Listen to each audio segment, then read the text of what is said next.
Ang ating ulam ngayong araw ay tilapia guys. Ayan, nilagyan ko siya ng ano guys, ng bawang at saka sibuyas sa loob. Para mabango siya. Ayan, piprituin na natin.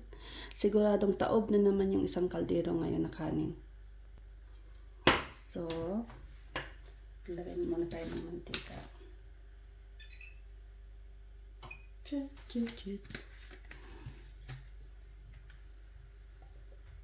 Damihan natin para ano.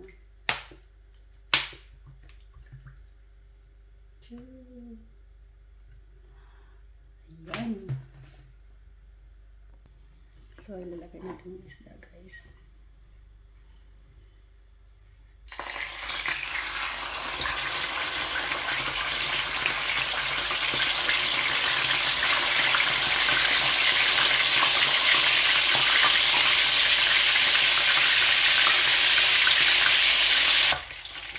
So, ayun na guys, ang tilapia natin. Ayan. Malapit na sila maluto. Ilang minuto na lang kakain na ako.